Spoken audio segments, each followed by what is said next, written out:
165 kilometers per hour and gustiness of up to 205 kph. Jenny is forecast to make landfall over Taiwan between Wednesday and evening. It will then continue moving westward towards the coastal waters of southern China. The typhoon is likely at its peak intensity already and may start to weaken. Still, tropical wind cyclone signal number 2 is up over Batanes. Signal number 1, meanwhile, is in effect over Cagayan, northern and eastern portions of Isabela and Apayao, as well as in northeastern portion of Abra, northern portion of Kalinga, and Ilocos Norte. A mixed movement in fuel prices takes effect today, October 3. Gasoline prices are down by 2 pesos per liter and kerosene by 50 centavos. On the other hand, diesel prices are up by 40 centavos per liter. The Energy Department said this is due to high interest rates and a stronger dollar. The agency added that Russia has also eased its fuel export ban. Meanwhile, liquefied petroleum gas or LPG is now pricier by up to 3 pesos and 75 centavos per kilogram. This translates to an increase of more than 40 pesos for an 11-kilogram tank. Auto LPG prices will likewise go up by over 2 pesos per liter. Other retailers have yet to announce their respective adjustments, but they are expected to implement it this month. According to LPG companies, the hike is primarily due to the approaching cold season in other countries.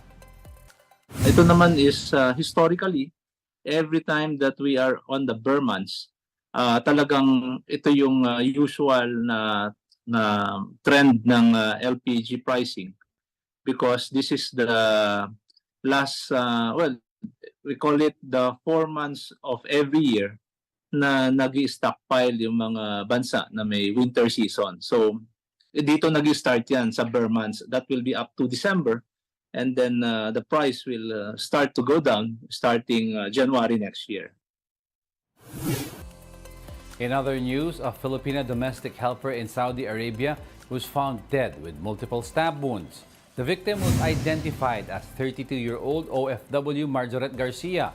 The Migrant Workers Department said Garcia was found dead in the city of Al Khobar and that the agency was notified about this on September 27.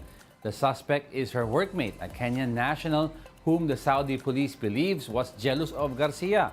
The suspect is now under the custody of Saudi authorities. Well, initial investigations lang ito kasi si paborito ng kanyang paborito ng kanyang amo. So nagkaroon yata ng konting inggitan. Pero ito pa lang yung ikwinento sa amin. Yun ang naging sanhi kung bakit nangyari ito. Gawa rin ng kanyang kasambahay na taga-ibang bansa. Garcia started working in Saudi back in 2021. Her family said they last spoke to the victim on September 15. But before the incident, Garcia mentioned to her family that their employer kicked out her co-worker for bad behavior. The Garcia family is hoping for the immediate repatriation of the victim's body. We'll be back with more stories after the break. Keep it here on One News.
You're still watching One News Now. I'm Diego Castro. A further drop in the trust ratings of the country's top officials could signify instability and put our economic development in jeopardy. That's according to Pulse Asia, which had just reported a two-digit decrease in the approval ratings of President Bongbong Marcos and Vice President Sara Duterte. Also tumbling in the third quarter survey were Senate President Juan Miguel Zubiri, House Speaker Martin Romualdez, and Chief Justice Alexander Gesmundo. Pulse Asia President Ronald Holmes told the big story that this is the first time that all top 5 officials suffered steep approval declines in one survey. He adds that the price increases in basic commodities like rice and diesel may have caused the free fall. But notably, the scrutiny on Vice President Duterte's confidential funds have not yet been factored in and would only be covered in subsequent days. This is a snapshot of how people perceive or assess the performance of the administration. If we see the same decline in the next quarter, then that means that the administration, the people do not think that the administration has taken that much effort in terms of addressing their problems, and that's bad. More often than not, when you have a decline in terms of public appreciation of the performance of the president or the top officials, it may result to some form of instability, and that instability may also affect our economic growth or development for that matter. 35 candidates for the Barangay and Sangguniang Kabataan polls are facing disqualification over premature campaigning.